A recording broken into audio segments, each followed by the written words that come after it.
थी आज की क्लास के अंदर जो हम पढ़ने वाले हैं, टॉपिक जो हमारा चल रहा था पिछली क्लास के अंदर, चैप्टर आप पढ़ रहे थे लाइट, प्रकाश हम पढ़ रहे थे बच्चों। चैप्टर का हमारा जो नाम चल रहा था वो क्या था? लाइट यानी कि प्रकाश पढ़ रहे थे हम। लाइट यानी कि प्रकाश पढ़ रहे थे हम। और प्यारे साथी, आज इस चैप्टर के अंदर हम जो पढ़ने वाले हैं वो क्या होगा? रिफ्लेक्शन ऑफ लाइट को पढ़ने वाले हैं, यानी कि प्रकाश का परावर्तन हम पढ़ने वाले हैं। ठीक है, बहुत बढ़िया। करें स्टार्ट भैया। एक बार सभी लोग तैयार हैं? एक बार कमेंट करके मुझे बता दीजिए। हमने पिछली क्लास के अंदर जो पढ़ा था, लास्ट क्लास में मैं आपको बता दूं क्या क्या आपने पढ़ा था। प्यारे साथी, आपने पढ़ा था लाइट के बारे में, ऑप्टिक्स के बारे में आपने पढ़ लिया था पिछली क्लास के अंदर कि एक्चुअल में लाइट यानी ऑप्टिक्स प्रकाश की क्या होती है, ये आपने पढ़ लिया था। प्रकाश की के क्या क्या प्रकार होते हैं ये पढ़ा था। लाइट के बारे में इंट्रोडक्शन आपने पढ़ लिया था कि लाइट आखिरकार प्रकाश क्या होता है, ये आपने पढ़ा था। उसके बाद आपने पढ़ा था कि ऑब्जेक्ट कितने प्रकार के होते हैं, वस्तुएं। उसके बाद आपने पिछली क्लास के अंदर क्या पढ़ा था? वस्तुएं कितने प्रकार की होती हैं, जैसे कि आपका लुमिनियस ऑब्जेक्ट यानी कि प्रदीप्त वस्तुएं, जैसे कि आपने पढ़ा नॉन लुमिनियस ऑब्जेक्ट यानी कि अप्रदीप्त वस्तुएं। ठीक है बच्चों, तो चलिएगा। बस सभी ठीक है? कैसे हैं आप सभी? एक बार बताओ मुझे कमेंट करके। बहुत बढ़िया, बहुत बढ़िया, शानदार भाई, गुड आफ्टरनून। चलिएगा, तो आज हम पढ़ने वाले हैं बच्चों, हेडिंग आप लोग डालिएगा रिफ्लेक्शन ऑफ लाइट। क्या पढ़ने वाले हैं? Reflection of light. क्या हमने पढ़ाया था आपको पिछली क्लास के अंदर? ये एक बार बता दो, क्या ये पढ़ाया था पिछली क्लास में या नहीं पढ़ाया था? प्रकाश का परावर्तन सभी बच्चे हेडिंग डालेंगे। क्या आपको पिछली क्लास के अंदर ये पढ़ाया गया था या नहीं पढ़ाया गया था? एक बार सभी साथी कमेंट करके बता दो, क्या आपको ये पढ़ाया गया था पिछली क्लास के अंदर या नहीं पढ़ाया गया था? ठीक है, एक बार बता दो बेटा। यहीं से पढ़ाना है ना, रिफ्लेक्शन ऑफ लाइट। सर हम लोग तो भूखे हैं, आज कुछ खाया नहीं है अभी। सर बिल्कुल बेटा, खाना भी नहीं है, व्रत है ना आपका, इस वजह से आपका खाना नहीं है। केमिस्ट्री की क्लास बेटा जल्दी ही स्टार्ट हो जाएगी। फिजिक्स के एक दो टॉपिक के बाद केमिस्ट्री की क्लास भी आपकी स्टार्ट हो जाएगी। ठीक है, तो चलिए बेटा, रिफ्लेक्शन ऑफ लाइट को पढ़ते हैं, प्रकाश का परावर्तन। बेटा जैसे मैं आपको एक चीज समझाता हूं, पहले मैं भैया एक घड़ी वड़ी खोल लें जरा, अस्त्र शस्त्र अपने पकड़ लेते हैं।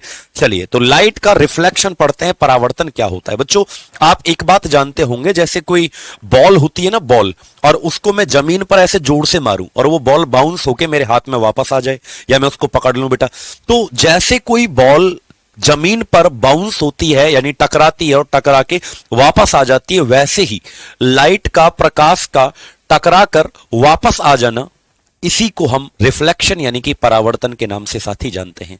ठीक है, परावर्तन का अर्थ है किसी भी प्रकाश की किरण का, किसी भी रे ऑफ लाइट का किसी वस्तु से टकराना और वापस आ जाना, इसी को हम क्या कहते हैं? रिफ्लेक्शन। मतलब मीडियम सेम होना चाहिए, माध्यम क्या होना चाहिए बच्चों? सेम होना चाहिए। शालिनी गुप्ता जी, जैसे मैंने कहा कि जैसे मैं आपको करके दिखा देता हूं बच्चों, मान लीजिए ये कोई, अरे पेन काहे गिर रहा है भैया, इतना काहे गुस्सा हो रहा है हमसे? मान लो ये कोई वो है बेटा, लकड़ी का टुकड़ा या कुछ भी हो सकता है, आइटम कोई भी सामान रखा हुआ है, और मान लीजिए आप लोग प्यारे बच्चों, हाँ मान लीजिए ये आपका कोई भी वस्तु रखी हुई है यहां पर, और इस तरीके से मान लो क्या हुआ, लाइट यहां पर टकराई इस तरीके से, और यहां पर लाइट ऐसे चली गई। ठीक है बेटा, तो देखो आप लोग एक चीज यहां पर नोटिस कर पा रहे होंगे प्यारे साथी।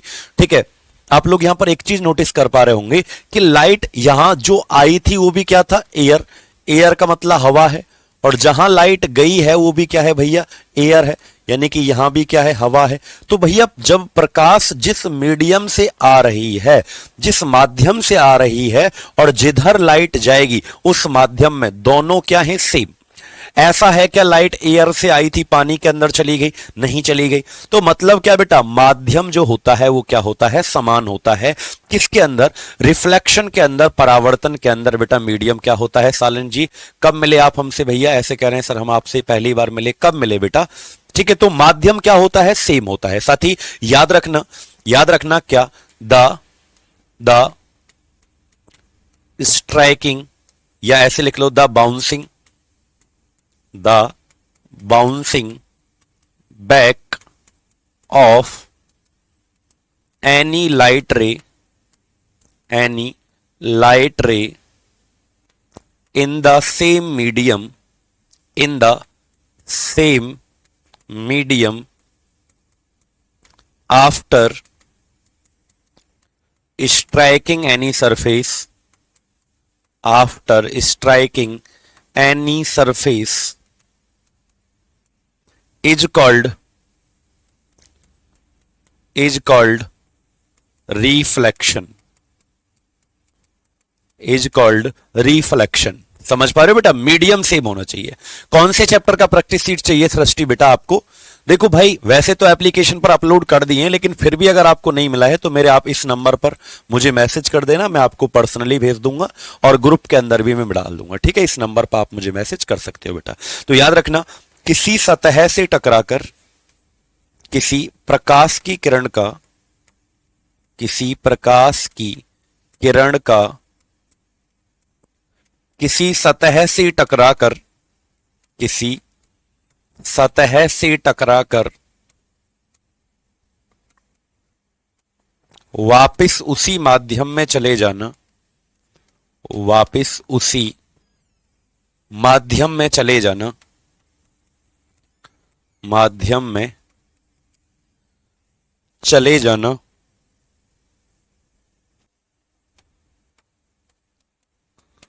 परावर्तन कहलाता है। क्या कहलाता है बेटा? परावर्तन कहलाता है। सभी बच्चों को इतना याद रखना है, वापस उसी माध्यम में चले जाना बेटा। ठीक है, यानी कि यहां पर हमारा मीडियम चेंज नहीं होता है।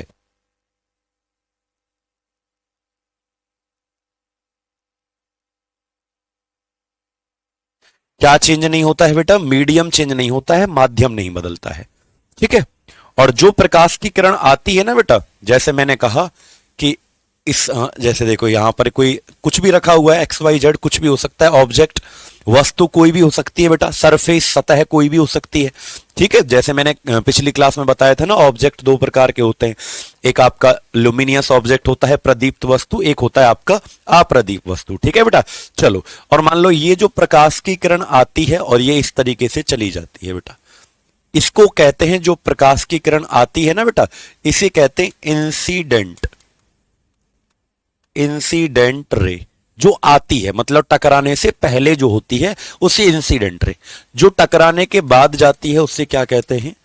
रिफ्लेक्टेड रे कहते हैं। क्या कहते हैं बेटा उसको? परावर्तित किरण उसे कहा जाता है। क्या कहा जाता है? परावर्तित किरण। और जो आती है उसे क्या कहते हैं? आपतित किरण कहते हैं बेटा। क्या कहते हैं उसको? आपतित किरण। और जिस बिंदु पर वो टकराती है, मतलब किसी सतह पर जिस पॉइंट पर वो गिरी है बच्चों, ठीक है, जिस पॉइंट पर वो गिरी है बेटा, उसे क्या कहते हैं? Reflection point. जिस बिंदु पर वो गिरी है उसे क्या कहते हैं बेटा? रिफ्लेक्शन पॉइंट, मतलब परावर्तन बिंदु उसे कहते हैं। क्या कहते हैं बेटा? जिस बिंदु पर, जिस पॉइंट पर वो गिरती है उसे क्या कहते हैं बच्चों? बताओ जल्दी से। उसे हम परावर्तन बिंदु के नाम से बेटा जानते हैं। क्या आपको समझ में आ गया बच्चों? एक बार जल्दी से कमेंट करके बताओ अगर यहां तक समझ में आ गया हो तो। विवेक कुमार धन्यवाद बेटा। चलिएगा, ग्रेविटेशन की प्रैक्टिस सीट अगर नहीं मिली है तो मैं भेज दूंगा, मैंने अपना नंबर भी आपको दे दिया है। ठीक है बेटा, चलो भेज दूंगा मैं आपको। आगे चलें। अब ये जो रिफ्लेक्शन होता है, ये मैंने जो आपको बताया बेटा कि रिफ्लेक्शन का मतलब क्या है भैया? सेम मीडियम, जब यहां से कोई प्रकाश की किरण आई और वापस वैसे ही टकरा के चली गई तो उसे क्या कहते हैं? परावर्तन कहते हैं बेटा। ठीक है, इस तरीके से आने वाली किरण को इंसिडेंट और जाने वाली को रिफ्लेक्टेड, और जो टकराती है जिस पॉइंट पर उसको कहते हैं रिफ्लेक्शन पॉइंट। ठीक है बेटा, अब ये परावर्तन दो प्रकार के होते हैं बेटा। अगर कोई पूछे ना आपसे कि टाइप्स कितने प्रकार के होते हैं रिफ्लेक्शन के, हेडिंग डालिएगा सभी बच्चे। अगर कोई पूछे रिफ्लेक्शन कितने प्रकार के होते हैं, परावर्तन कितने प्रकार के होते हैं, कमेंट करके बताओ। अगर कोई आपसे पूछे परावर्तन के कितने प्रकार होते हैं, कमेंट करके बताइएगा। तो याद रखिएगा, परावर्तन के दो प्रकार होते हैं बेटा। रिफ्लेक्शन के कितने टाइप होते हैं? दो। कमेंट करके जल्दी से बताओ सभी बच्चे। सर क्लास कितने बजे चालू हुआ था बेटा? क्लास आपका 12 बजे चालू हो जाता है साथियों। ठीक है, कितने बजे चालू हो जाता है? 12 बजे आपका क्लास चालू हो जाता है बेटा। बताओ रिफ्लेक्शन के कितने टाइप होते हैं? परावर्तन के दो टाइप होते हैं।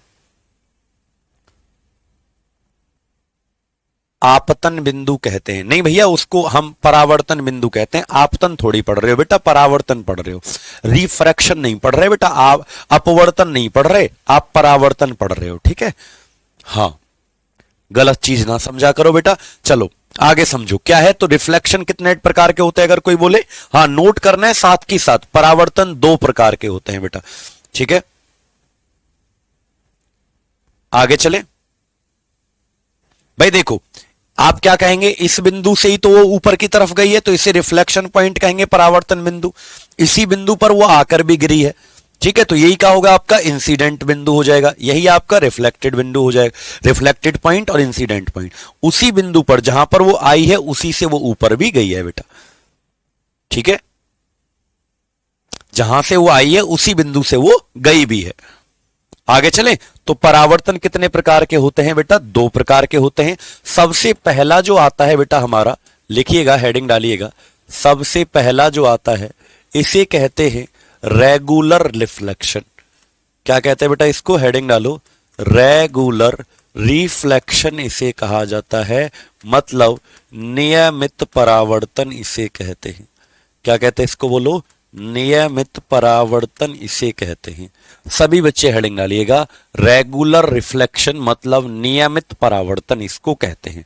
ठीक है, अब देखो बेटा इसमें होता क्या है प्यारे साथी। ठीक है, हाँ बताओ बेटा, बिल्कुल ध्यान से सुनिएगा बच्चों। इसमें होता क्या है कि देखो, जैसे मैं आपका इसका डायग्राम बना रहा हूं, नियमित परावर्तन का डायग्राम। ये कोई सतह है बेटा, ये कोई सरफेस सतह है। ठीक है, हाँ, अब देखो, अब इसके अंदर क्या होता है, मान लीजिए ये कुछ प्रकाश की किरणें आ रही हैं इस तरीके से, ये कुछ प्रकाश की किरणें आ रही हैं बेटा इस तरीके से। और आप यहां एक चीज नोट कर पा रहे होगे कि ये जो प्रकाश की किरण आ रही हैं ये आपकी समानांतर आ रही हैं, पैरेलल। पैरेलल जानते हो ना, पैरेलल लाइन, समानांतर रेखाएं इस तरीके से आ रही हैं, ये आपतित किरणें बेटा। और मान लो भैया ये इस तरीके से चली गई, ये ऐसे चली गई, ये ऐसे चली गई, और ये वाली ऐसे चली गई। तो आप यहां एक चीज नोट करो बेटा कि भैया जब ये आई थी तब भी ये क्या थी, पैरेलल, और जब इस बिंदु पर टकराने के बाद ये गई हैं तब भी ये क्या है, पैरेलल। मतलब आने वाली रेखाएं जो हैं वो भी क्या हैं भैया, पैरेलल हैं, यानी कि समानांतर हैं। आपतित किरण जितनी भी हैं, इंसिडेंट रे, वो क्या है, पैरेलल। और भैया हाँ बिल्कुल कह सकते हो आयुष जी, बिल्कुल ठीक है। और जो जा रही हैं ये भी कैसी हैं बेटा, जो जाने वाली हैं ये भी कैसी हैं भैया, ये भी पैरेलल हैं, यानी कि ये भी क्या है भैया, समानांतर हैं। परावर्तित किरण, रिफ्लेक्टेड रेज भी समानांतर हैं, और इंसिडेंट रे भी क्या है भैया, ये है। ठीक है, चलो अब मतलब ये है बेटा कि जैसे वो आ रही हैं अगर वो वैसे चली भी जाएं तो ऐसे रिफ्लेक्शन को, ऐसे परावर्तन को ही हम नियमित परावर्तन के नाम से जानते हैं बेटा। ऐसे परावर्तन को ही क्या कहते हैं, नियमित। मतलब इन दिस रिफ्लेक्शन एक डेफिनिट पैटर्न होता है, in this reflection there is a definite pattern of, definite, बिल्कुल बेटा मैं ध्यान रखूंगा। क्या नाम है आपका, हाँ अंकित यादव जी, बिल्कुल ध्यान रखूंगा बेटा आपके एग्जाम का, आईबी के एग्जाम का बिल्कुल ध्यान रखूंगा। There is a definite pattern of incident rays and reflected rays, incident rays and reflected rays. बेटा इसमें क्या होता है, आने वाली जो किरणें हैं और जो जाने वाली किरणें हैं उनका एक निश्चित स्वरूप होता है। ठीक है, इक्वल, एक जैसी होती हैं, जैसी आई थी वैसे ही वो गई भी हैं। तो क्या याद रहेगा मेरे प्यारे बच्चों को इतना, एक बार जल्दी से कमेंट करके बताओ कि हाँ सर जी इतना क्या रहेगा, हमको याद रहेगा, बता दो बेटा। तो लिखो, इस परावर्तन में, इस परावर्तन में आपतित किरण तथा परावर्तित किरणों का, तथा परावर्तित किरणों का एक निश्चित स्वरूप होता है, एक निश्चित स्वरूप होता है। ठीक है भैया, एक निश्चित स्वरूप होता है बेटा। भैया आयुष मैंने आपका जवाब दे तो दिया, हाँ आगे चलें। अच्छा बच्चों, ये तभी संभव है, ये वाला जो परावर्तन है, नियमित परावर्तन, ये तभी संभव होगा कि जैसे आई वैसे ही गई। ये तभी संभव है जब आपका सरफेस जो होता है, जो आपका सतह होता है बेटा, ये आपका वेल पॉलिश्ड होना चाहिए। कैसा होना चाहिए? वेल पॉलिश्ड होना चाहिए, यानी पॉलिश किया हुआ, या स्मूथ होना चाहिए, या प्लेन होना चाहिए बेटा। ये सरफेस जो है एकदम कैसी होनी चाहिए?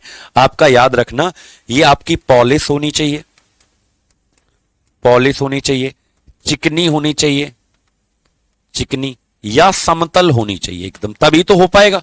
जैसे आई थी तब वैसे ही चली गई, तभी हो पाएगा। जब ये आपका क्या होगा? सर आप व्हाइट बोर्ड में क्यों नहीं पढ़ाते? ऐसे ही बेटा, काला मुझे ज्यादा पसंद है। क्या आपको इसमें कोई प्रॉब्लम होती है? प्रीति कुमारी कह रही है सर आप 50 साल के हो। हाँ बेटा, मैं 50 साल का हूं, अगले साल 51 का हो जाऊंगा।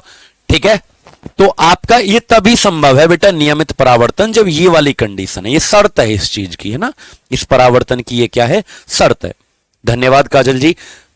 चलो दूसरा जो आता है बेटा, रिफ्लेक्शन का दूसरा टाइप। ब्लैक कलर में कोई प्रॉब्लम होती है क्या आप लोगों को? बता दीजिए। इसे कहते हैं इर्रेगुलर रिफ्लेक्शन। काला रंग मेरी जान है बेटा, काले रंग के ही कपड़े और काले रंग की ही हर चीज मुझे पसंद है, इसीलिए।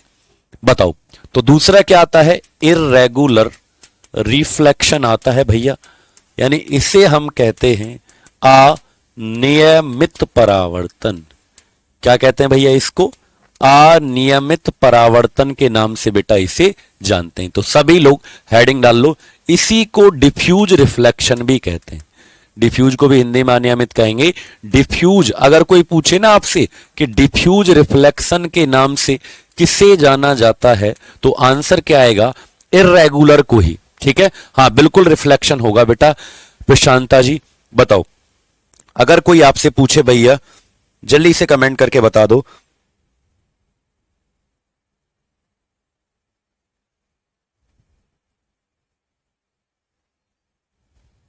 कमेंट करके जल्दी से बता दो बेटा क्या होगा। तो भैया सर आपके कितने बच्चे हैं? बेटा मेरे 6 बच्चे हैं। हाँ चलो आगे चले। डिफ्यूज रिफ्लेक्शन, अब इसमें क्या होता है बच्चों? देखो, काली काली, तुम पढ़ लो भैया, तुम मान जाओ। छोरा कह रहा काली बहू भी पसंद है। बताओ, देखो बेटा, अब ये सरफेस कुछ ऐसी है बेटा, है ना। अब देखना आप लोग कि जो प्रकाश की किरण आती हैं उनको क्या कहते हैं भैया? Incident ray. ये मान लो आई यहां पर, ये भी आई इस तरीके से पैरेलल, ये भी इस तरीके से पैरेलल आ गई आपकी, है ना। तो ये आ कैसे रही हैं भैया? ये पैरेलल आ रही हैं, समानांतर। ठीक है, आ तो पैरेलल रही हैं, लेकिन अब ये जाएंगी तो किस तरीके से जाएंगी? देखो इस तरीके से चली गई है, ये इस तरीके से चली गई, ये ऐसे चली गई। तो आप एक चीज नोट कर पा रहे होंगे कि जो आ रही हैं वो कैसी हैं भैया? पैरेलल हैं। पैरेलल का मतलब क्या होता है? समानांतर है। लेकिन जो जा रही हैं भैया वो पैरेलल नहीं है, समानांतर नहीं है। मतलब एक निश्चित स्वरूप नहीं बन रहा है, जैसे आई थी वैसे गई नहीं। और ये हुआ किसकी वजह से? क्योंकि मेरे प्यारे बच्चों, ये सरफेस जो है वो बदल गई है। ये वेल पॉलिश्ड नहीं है, स्मूथ नहीं है, प्लेन नहीं है, ये रफ सरफेस है बेटा। ये कैसी है? भद्दी सतह है। तो क्या होगा भैया? In this pattern, in this pattern there is no definite pattern, there is no definite pattern of light rays of, ऐसे लिख सकते हैं, incident rays and reflected raise. क्या आप लोग याद रखेंगे इस बात को? यानी यहां पर एक निश्चित स्वरूप भैया नहीं है। ठीक है, हां बिल्कुल ठीक है भैया। तो लिखो, इस परावर्तन में आपतित किरण तथा परावर्तित किरण के बीच निश्चित स्वरूप नहीं होता भैया, निश्चित स्वरूप नहीं होता भैया। आपतित किरण और परावर्तित किरणों के बीच निश्चित स्वरूप नहीं होता है भैया। ठीक है शिवांगी जी, ध्यान दीजिए बेटा पढ़ने पर। सर क्यों पिंक कलर का पढ़ाने हो, क्यों पिंक कलर का पहने हो? ये तो ऐसे ही किसी ने दे दी थी मुझे भैया, तो मैंने पहन ली। अब क्या ही है भैया, अपना तो कोई दे देता है गिफ्ट, पहन लेते हैं। तुम भी जब आओ तो 3-4 जोड़ी कपड़े लेके आना मेरे लिए। ये 3-4 शर्ट बढ़िया सी शोरूम से, और 3-4 पैंट बढ़िया से हैं अपने गुरुजी के लिए, बढ़िया से लेके आना। मिठाई लेके आना, 2-3 डिब्बे, कपड़े लेके आना। लेके आओगे कि नहीं सरकारी नौकरी लगने के बाद? तो बेटा इसके अंदर जो सरफेस होती है, सतह, बच्चों याद रखना, सतह जो होती है सरफेस, वो कैसी होती है भैया? वो स्मूथ, यानी उसका जस्ट अपोजिट कर दो बेटा, इसका जस्ट विपरीत कर दो, उल्टा। रफ सरफेस, भद्दी सतह कैसी हो जाएगी भैया? भद्दी सतह हो जाएगी, है ना बेटा? भद्दी सतह हो जाती है, सभी को इतना याद रखना है। यानी प्लेन नहीं होगा, वो उबड़ खाबड़ होगी बेटा। ठीक है, क्लियर है? अच्छा अब मैं आपसे एक सवाल पूछना चाहता हूं बेटा, यहां से साइज बता दो भैया। साइज तो भैया हमको मीडियम साइज आता है, ठीक है? साथ की साथ लिखते रहा करो बेटा, टाइम इसीलिए तो मैं आपको हाथ से लिखकर पढ़ाता हूं, पीपीटी पे गोला तो कोई भी कर लेगा। ठीक है, अब सुनो बेटा, अब सुनिएगा। अब मैं आपसे एक सवाल पूछना चाहता हूं बेटा, आप लोग बताइएगा, दीवार में चेहरा क्यों नहीं दिखता? दीवार में फेस या चेहरा या प्रतिबिंब क्यों नहीं दिखता? क्यों नहीं दिखता? Why we can't see in the wall? Why we can't सी?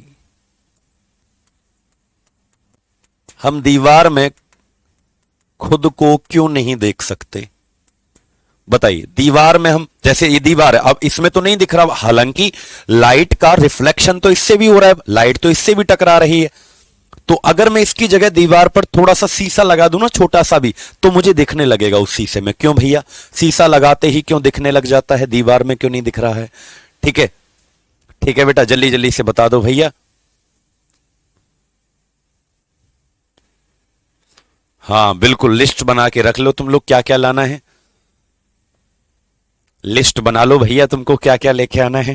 ठीक है, बताओ बेटा क्यों नहीं दिखता है? क्योंकि मेरे प्यारे बच्चों, दीवार में जो रिफ्लेक्शन होता है, दीवार के अंदर, याद रखना, दीवार के अंदर जो रिफ्लेक्शन होता है, परावर्तन, वो होता है अनियमित। यानी दीवार के अंदर अगर कोई पूछे कैसा परावर्तन हुआ, अनियमित, इर्रेगुलर। कैसा हुआ बेटा? दूसरा वाला। अब तुम कहोगे सर दीवार तो एकदम चिकनी होती है, स्मूथ होती है। भैया उतनी चिकनी नहीं होती जितना कि शीशा होता है। तो जो जितना ज्यादा स्मूथ होगा, जो जितना ज्यादा चिकना होगा, उतना ही बेहतरीन उसके ऊपर प्रतिबिंब बनेगा, इमेज बनेगा बेटा। ठीक है, तो उतना नहीं जितना कांच होता है ना, शीशा, उसकी तुलना में दीवार जो है वो क्या है? अनियमित परावर्तन करवाएगी, इर्रेगुलर। तो बेटा दीवार के अंदर कौन सा परावर्तन होता है? अनियमित परावर्तन आपका होता है। तो एक नोट करके पॉइंट लिखना प्यारे बच्चों, कि अगर कोई आपसे पूछ ले कल को कि प्रतिबिंब कौन से परावर्तन में बनता है, हां ये सवाल कई बार आता है मेरी जान, कि प्रतिबिंब कौन से रिफ्लेक्शन के अंदर बनता है, कौन से परावर्तन के अंदर बनता है, कमेंट करके बताओ। तो आपका जवाब होना चाहिए सर रेगुलर रिफ्लेक्शन के अंदर बनता है, यानी अनियमित परावर्तन में प्रतिबिंब नहीं बनता, नियमित परावर्तन में प्रतिबिंब बनता है। ठीक है बेटा। सर फ्रूट भेज दीजिए, व्रत है मेरा। आज तो मैंने भी सुबह से कुछ नहीं खाया, लेकिन यार चाय पी ली है। चाय तो पी लेते हैं ना व्रत में? एक बात बताओ, चाय तो पी लेते हैं ना? तो मैंने भी चाय पी ली है भैया, बताओ, है ना? तो बताओ बेटा, नोट करके लिखना ये वाला पॉइंट, ये बहुत इंपॉर्टेंट पॉइंट है भैया, नोट करके लिखना। Image is always form, irregular में नहीं बनेगा। किस में बनेगा बेटा? रेगुलर में ही बनेगा। सिर्फ किस में बनेगा? रेगुलर। तो image is only form, only formed in the regular reflection. ठीक है, इन द रेगुलर रिफ्लेक्शन, ये याद रखना है बच्चों आपको। इन द रेगुलर रिफ्लेक्शन लिखो, प्रतिबिंब प्रतिबिंब केवल नियमित परावर्तन में बनता है, नियमित परावर्तन में बनता है। याद रखेंगे आप लोग, प्रतिबिंब केवल नियमित परावर्तन में ही भैया बनता है। सबको इतना क्या करना है बेटा, याद रखना है। ठीक है, बताओ। उम्मीद करता हूं आपको यहां तक समझ में आ गया होगा बेटा। अब हम चलते हैं आगे। लिख लिया? एक बार मुझे कमेंट करके बता दो कि आपने लिख लिया। सर पानी भी नहीं पिया जाता है। अरे भैया ये कैसा व्रत है, पानी नहीं पी सकते क्या? मैंने तो चाय पी ली बेटा, लेकिन मैं तो सोच रहा था चाय पी लेते हैं। पराठे नहीं खाए लेकिन मैंने सुबह। चाय नहीं पीते क्या? अरे पी तो लेते हैं चाय, तो चाय, दूध, दही, फल। बताओ बेटा, पीपीटी पर गोला करने से फायदा नहीं होता सनी जी। ठीक है, कह रहे हैं सर बहुत अच्छा। हाँ बेटा, ऐसे ही लिख लिख कर समझाने में बहुत अच्छा लगता है। आप भी लिख लेते हो और चीजें तरह मैं मान लो पीपीटी पे जो लिख रहा है उसको गोला कर दूं, तो फिर तो वो पीपीटी में आपको दे दूं तो क्या है, तुम ही पढ़ लोगे उसको, तो फिर ऐसे क्या फायदा फिर ये पढ़ाने का। मान लो मैं तुमको वो पीडीएफ ही दे दूं तो फिर तो तुम उसी को पढ़ लेना, मैं ही क्या पढ़ा रहा हूं अगर ऐसे नहीं पढ़ाऊंगा लिख लिख कर समझा कर। तो ये सबसे अच्छा तरीका होता है बेटा, लिख लिख कर समझा कर, है ना। चलो अब हम इसके लॉ पढ़ते हैं बेटा, नियम। तो हेडिंग डालिएगा प्यारे बच्चों, लॉज ऑफ रिफ्लेक्शन। क्या हेडिंग डालेंगे बेटा? लॉज ऑफ रिफ्लेक्शन, मतलब परावर्तन के प्रकार। हेडिंग डालो बेटा, परावर्तन के प्रकार हेडिंग डाल लीजिएगा। लॉज ऑफ रिफ्लेक्शन, परावर्तन के प्रकार। सभी बच्चे हेडिंग डालो। सॉरी, अरे भैया नियम, मैं क्या ही लिख रहा हूं, परावर्तन के नियम बेटा, परावर्तन के नियम। अभी तो आपने प्रकार पढ़े थे दो, अब लॉ का मतलब क्या होता है बेटा? नियम। तो परावर्तन के भैया नियम भी कितने होते हैं अगर कोई पूछ ले आपसे? दो होते हैं बेटा। ठीक है, परावर्तन के नियम कैसे होते हैं बेटा? सभी बच्चे बता दो भैया। नाचिता जी, नौचिता जी, दो नियम होते हैं। सबसे पहला नियम हम पढ़ते हैं और ऐसे ही दूसरा नियम भी हम पढ़ेंगे बेटा। सबसे पहला जो नियम होता है ना बच्चों, देखो मैं आपको पहले समझा देता हूं। जैसे मान लीजिए ये कोई वो है भैया, कोई सरफेस, कोई सतह है, कोई भी सामान रखा हुआ है, टेबल, बुक, चेयर, कुछ भी रखा हुआ है। अब मान लो बेटा ये प्रकाश की किरण इस तरीके से आई और यहां टकराई और टकरा के इस तरीके से चली गई। ये आई थी और ये चली गई टकराने के बाद। मीडियम क्या रहता है? माध्यम समान। ठीक है, इधर जो एयर है तो उधर भी क्या होगा? एयर ही होगा, हवा। ठीक है, अच्छा एक बात याद रखना बेटा, जो आती थी उसको हम क्या कहते थे? मैंने पहले भी बताया था आपको, इंसिडेंट रे। जो आने वाली होती है उसे हम क्या कहते हैं भैया? उसे कहते हैं आपतित किरण। क्या कहते हैं उसको? आपतित किरण। और जो जाती है उसे क्या कहते हैं भैया? उसे कहते हैं रिफ्लेक्टेड रे। उसे क्या कहते हैं बेटा? परावर्तित किरण उसे कहते हैं। बताइएगा क्या कहते हैं उसको? परावर्तित किरण उसे कहा जाता है। हाँ या ना बेटा? परावर्तित किरण। आप क्यों व्रत हैं बेटा? व्रत नहीं था यार, फिर करवा चौथ भी रखा करो। अरे नहीं भैया, करवा चौथ ना रख रहा। आपतित किरण ये क्या है? परावर्तित। अच्छा एक बात सुनो बेटा, इसके बीचों बीच एक क्या बना देते हैं? नॉर्मल बना देते हैं। क्या बना देते हैं? नॉर्मल, जिसे क्या कहते हैं भैया? अभिलंब कहा जाता है। क्या कहा जाता है जिसको? अभिलंब।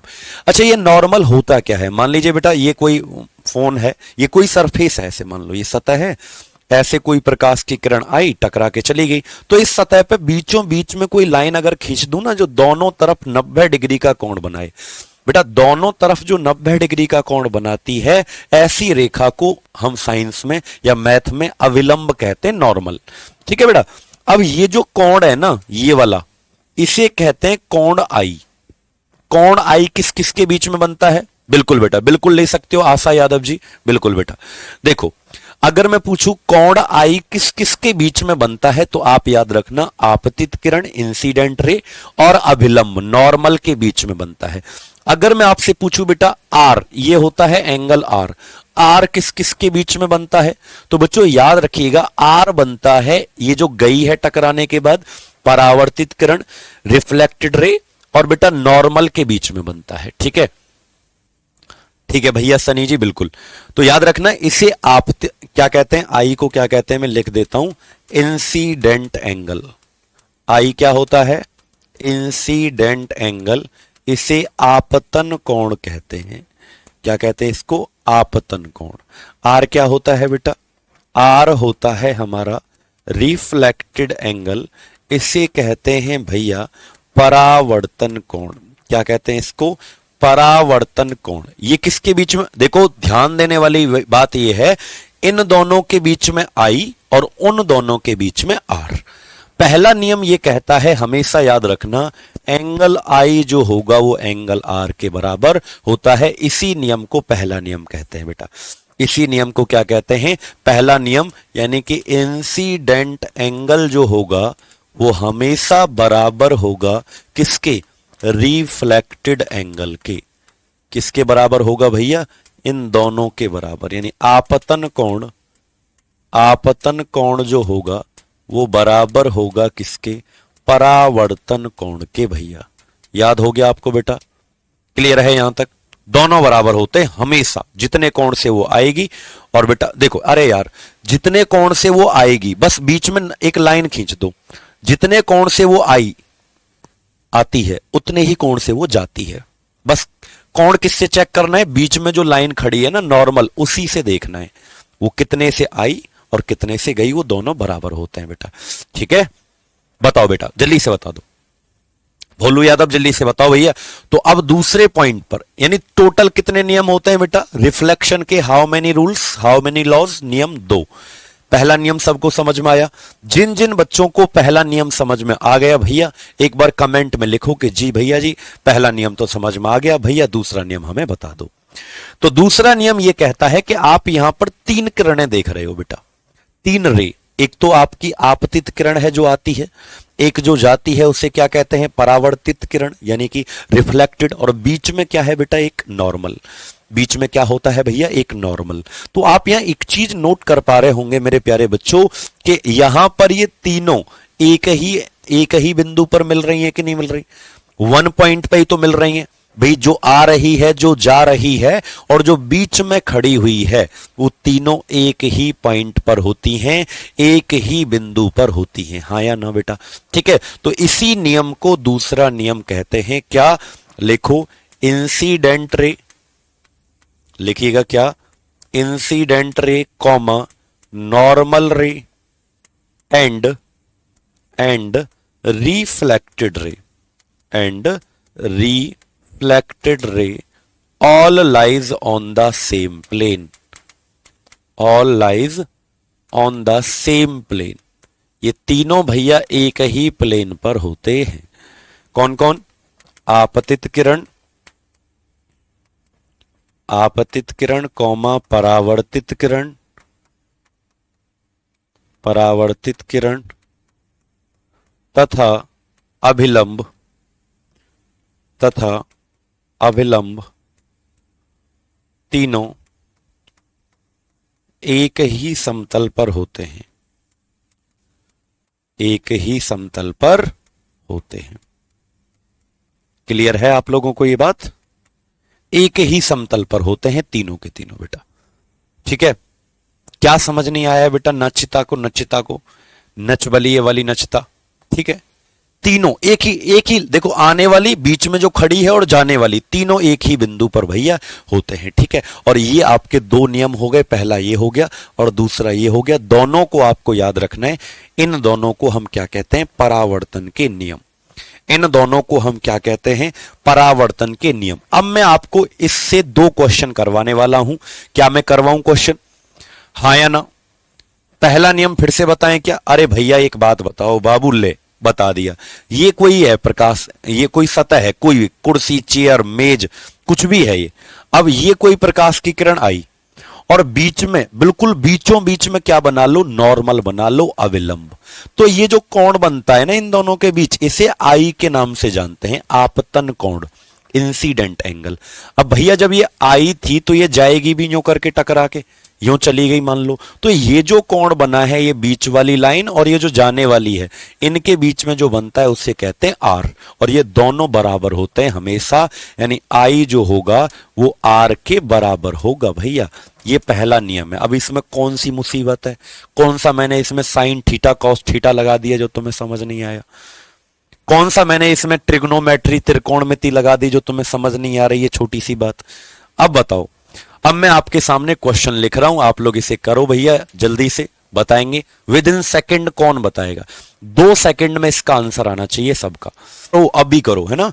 लिखो बेटा, ए लाइट रे, इस क्वेश्चन को करेंगे, is incident at any surface perpendicularly. Perpendicular किसे कहते हैं? 90 डिग्री। परपेंडिकुलरली कैलकुलेट आर, यानी परावर्तन कोण बताना है आपको। जल्दी से करके बता दो, विद इन सेकेंड आपका आंसर आना चाहिए भैया, बिल्कुल। ठीक है बेटा शालिनी जी, बताओ। एक प्रकाश की किरण, एक प्रकाश की किरण बताइएगा, किसी सतह पर लंबवत आती है, किसी सतह पर लंबवत आती है, लंबवत आती है,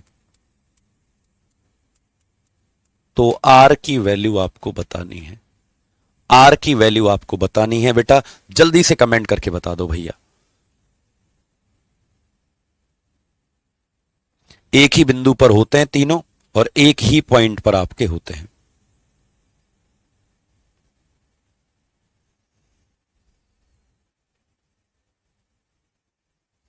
बताओ भैया क्या आएगा राइट आंसर इसका, जल्दी से कमेंट करके बता दो भैया, सभी बच्चे बताएंगे। ठीक है, एक ही प्लेन पर होते हैं, एक ही समतल पर और एक ही पॉइंट पर होते हैं। प्लेन भी है और एक ही पॉइंट पर बेटा, प्लेन का मतलब एक समतल पर और एक ही बिंदु पर।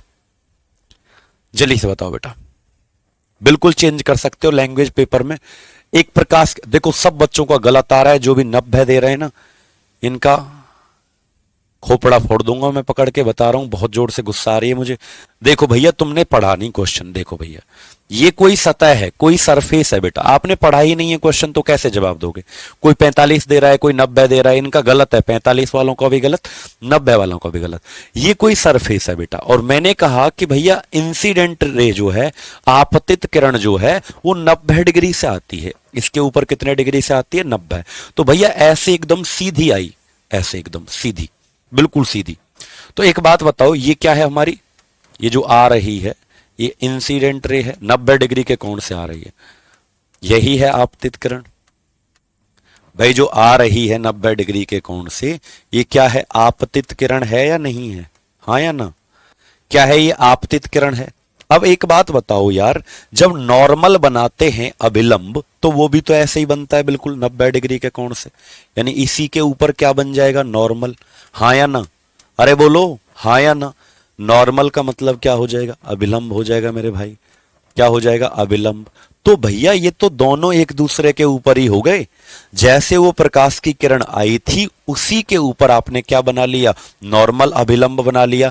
तो इनके बीच का जो कोण मैंने क्या कहा था? इन दोनों के बीच का कोण, यानी इंसिडेंट रे और नॉर्मल रे, इन दोनों के बीच का कोण क्या कहलाता था? अभी बताया था तुम्हें, आई।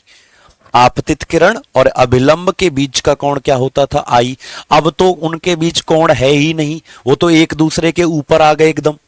क्या हुआ भैया? वो तो एक दूसरे के ऊपर आ गए, तो कोण आई का मान कितना आ गया? 0 डिग्री। हाँ या ना भैया जी, बताइएगा। कोण आई का वैल्यू कितना आ गया? 0 डिग्री। क्योंकि जब वो एक दूसरे के ऊपर हैं तो उन दोनों के बीच में कोई कोण नहीं है। कोण तो तब होता ना जब थोड़ी सी दूरी होती उनके बीच में बेटा, एक के ऊपर एक है वो तो जब आई 0 आ गया तो आर भी क्या आएगा भैया, 0, क्योंकि तुम जानते हो आई बराबर क्या होता है, आर होता है। जितना आई होगा उतना ही क्या होगा, आर होगा। तो जब आई 0 है तो आर भी क्या हो जाएगा भैया जी, 0 हो जाएगा। किस किस का आंसर 0 आया, कमेंट करके बता दो भैया, किस किस का आंसर 0 आया। 90 वालों का तो भैया बहुत गलत है, 45 वालों का भी गलत है। अब दूसरा प्रश्न मैं आपको एक और दे रहा हूं, करके बताइएगा क्वेश्चन नंबर 2 का आंसर क्या आएगा। लिखो, ए रे ऑफ लाइट। अब जो इसे बता देगा उसे मान जाऊंगा वो महान व्यक्ति है, उसने अच्छे से पढ़ाई की है, उसने अच्छे से चीजों को समझा है। लिखो, a ray of light make 40 degree angle with surface, calculate reflected angle.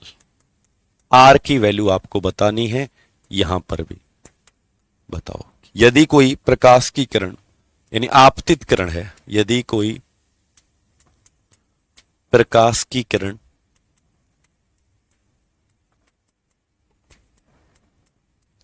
सतह के साथ 40 डिग्री कोण बनाती है, तो आर बताओ, आर की वैल्यू बताओ, परावर्तन कोण बताइएगा। क्या आएगा, बहुत प्यारा क्वेश्चन बेटा, जल्दी से बता दो। तो आप लोगों का आंसर जिनका 40 आ रहा है उनका गलत है, बाकी सबका सही है। सिर्फ 15 नहीं 8 मिनट के बाद ये डेमो स्टार्ट आपका हो जाएगा बेटा, ठीक है। अब जरा देखो, मान लो ये भैया कोई क्या है, आपकी सतह है, सरफेस, और इसके ऊपर ये आपका क्या है, इंसिडेंट रे। अब बहुत सारे बच्चों ने पता है ये 40 जो दिया है उन्होंने समझ लिया आई की वैल्यू दे रखी है, गलत बात बेटा। ये जो एंगल दिया गया है ना 40 डिग्री, वो ये वाला कोण दिया है कि ये सतह के साथ 40 डिग्री बनाती है, यानी ये जो आपतित किरण है आने वाली, वो सतह सरफेस के साथ बनाती है 40 डिग्री। तो मैंने क्या कहा था भैया, मैंने कहा था बीच में होता है नॉर्मल, जिसे एन कहते थे, अभिलंब, और ये जाने वाली है, यानी ये यहां से ऐसे चली जाएगी। तो एक बात खुद सोचो तुम लोग बेटा, कि इसको हम क्या कहते थे, आई, और इसे क्या कहते थे, आर। तो तुम्हें तो आई क्वेश्चन में दिया ही नहीं गया, उसने तो ये कहा कि ये 40 डिग्री का जो कोण है वो इसके बीच का है, सतह के साथ। तो बेटा मैंने क्या कहा था कि नॉर्मल जो होता है अविलंब, वो दोनों तरफ 90 डिग्री का कोण बनाता है। तो ये वाला जो कोण होगा पूरा का पूरा, इधर वाला हिस्सा, ये 90 होगा। तो मुझे अगर आई निकालना है, आई, तो 90 में से मुझे क्या घटाना पड़ेगा, 40, तभी तो मेरा आई आएगा, हाँ या ना बेटा। इधर वाला 90 होगा, तो 90 में से 40 गया तो क्या निकल के आ गया, आई 50 आ गया। और जितना आई होता है उतना ही क्या होता है, आर। तो आर भी कितना हो गया आपका, 50 ही आंसर आ गया। उम्मीद करता हूं ये आपको समझ में आया होगा, क्योंकि एंगल आई जो होता है वो आर के क्या होता है, बराबर होता है। किस किस को समझ में आ गया ये वाला टॉपिक बेटा, यानी रिफ्लेक्शन ऑफ लाइट, परावर्तन जो है वो किस किस को समझ में आ गया, सच्ची सच्ची बताना दिल से। क्या दोनों क्वेश्चन आपको समझ में आ गए बेटा, बताओ बेटा, क्या दोनों क्वेश्चन आपको समझ में आ गए? एक बार जल्दी से मुझे कमेंट करके बता दो, हाँ या ना। चलें भैया अगले क्वेश्चन पर। यस लिखना अगर आपको समझ में आ गया है तो आप लिखेंगे यस सर, बिल्कुल समझ में हमको भैया आ गया है। और कौन कौन लाइव आने वाला है ये भी मुझे बता दो। अगले टॉपिक का नाम डालो बेटा, एंगल ऑफ डेविएशन। क्या हेडिंग डालेंगे सभी प्यारे बच्चे, एंगल ऑफ डेविएशन, जिसे हम क्या कहते हैं भैया, विचलन का कोण कहते हैं। जिसे क्या कहते हैं भैया जी, विचलन का कोण कहा जाता है, एंगल ऑफ डेविएशन। इसको डेल से रिप्रेजेंट, ये क्या है बेटा, ये निशान किसका है, डेल। डेल का मतलब क्या होता है, एंगल ऑफ डेविएशन। ठीक है, कसम से आ गया ना समझ में, बिल्कुल सबको लाइव आना है, हाँ जी 1 बजे डेमो में। चलें बेटा बहुत बढ़िया, अगले प्रश्न। और सुबह 10 बजे क्लास चलती है हमारी रैंकर्स गुरुकुल यूट्यूब चैनल पर, वो जरूर देखा करो, 51 दिन 51 मैराथन। अच्छा ये क्या होता है बेटा, एंगल ऑफ डेविएशन, विचलन का कोण, और इसको किससे दर्शाते हैं, ऐसे 8 का बनाते हो ना, 8 का, तो 8 का नहीं बनाना है तुमको आधा सा बनाना है। ये डेल का निशान होता है बेटा, डेल का निशान होता है, डेल। अब ये क्या होता है बेटा, ध्यान से देखिएगा, ध्यान से देखिएगा क्या होता है। देखो पहले बोर्ड पर अपना ध्यान लगाएं, लिखेगा कोई नहीं कुछ भी, ठीक है। देखो बेटा, मैंने कहा कि मान लीजिए ये कोई सरफेस है, सतह है, ध्यान से सुनिएगा, बिल्कुल ध्यान से, ये कोई सतह है बेटा। अब यहां से कोई प्रकाश की किरण इस तरीके से आ गई, मान लो, ये इसे क्या कहते हैं जो आती है, इंसिडेंट रे, आपतित किरण कहते हैं भैया जो आती है। अब एक बात बताओ, ये टकराकर बेटा ऐसे चली गई थी बेचारी बाबू, ये थी आपतित किरण, ये क्या थी, इंसिडेंट रे। और जब ये चली गई भैया, ये क्या हो गई थी, परावर्तित किरण। क्या हो गई थी, ये रिफ्लेक्टेड रे हो गई थी, हाँ या ना भाई। जब ये चली गई तो ये क्या हो गई थी, परावर्तित। लेकिन सच बताओ, ये जो गई है वो किसके कारण गई है, ये सतह आ गई थी, सरफेस, इसी के कारण गई है बेटा। हाँ हाँ बिल्कुल, ये सतह के कारण। अगर इसका रियल पाथ में बताऊं आपको, ये तो बेचारी सीधी जा रही थी ऐसे,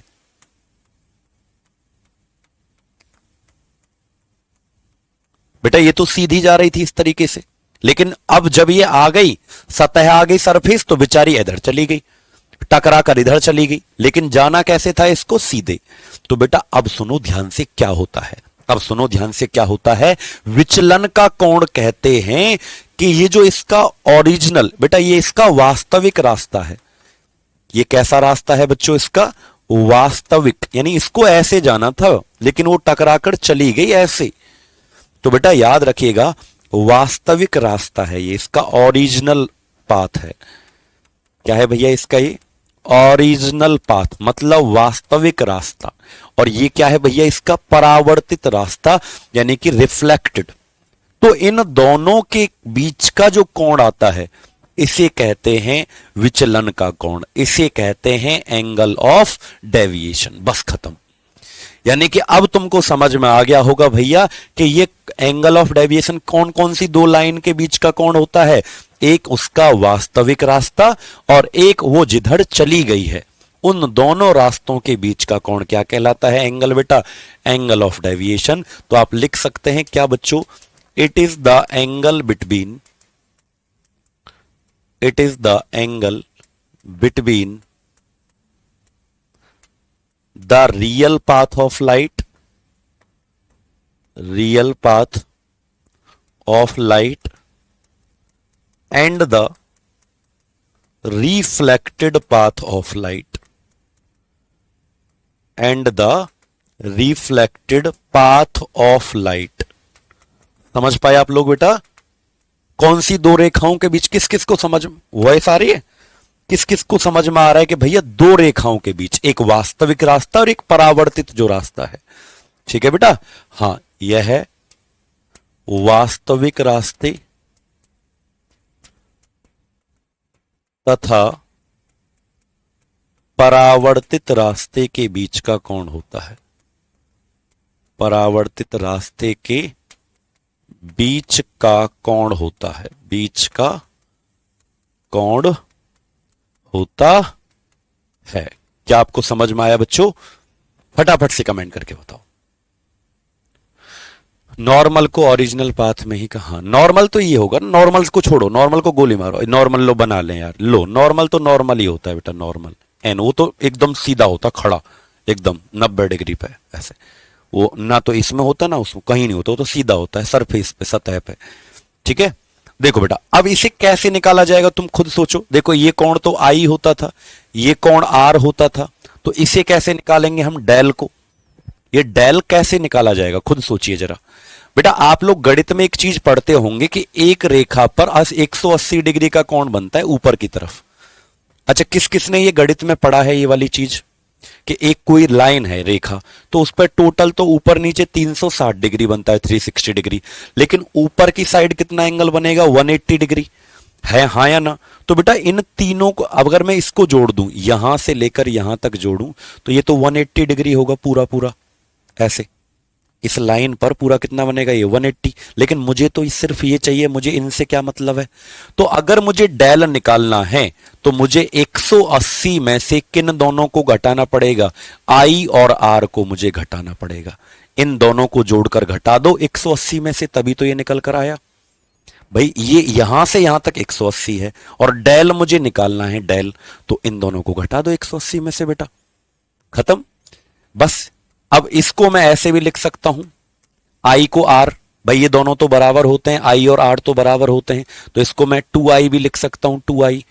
इसी को मैं ऐसे भी लिख सकता हूं 180 माइनस 2r, क्योंकि r की जगह i लिख लो तो 2i हो जाएगा, i की जगह r लिख लो तो 2r हो जाएगा, खत्म। तीनों एक ही फॉर्मूले हैं, ये अलग अलग नहीं है सूत्र, ये एक ही सूत्र है, पहला वाला याद रख लो बस, ठीक है। किस किस को समझ में आ गया बेटा? तो अब भाई 1 बज चुका है, हमारी क्लास डेमो की स्टार्ट होने वाली है, पदार्थ आ जाओ आप भी लाइव। आज के लिए इतना ही रखते हैं, कल इसके क्वेश्चन भी हम आपको करवाएंगे बेटा, परसों को, कल तो मंगलवार है, छुट्टी रहेगी। थैंक यू सो मच बच्चों, अपना ध्यान रखिएगा, अच्छे से पढ़ाई कीजिएगा और लव यू ऑल।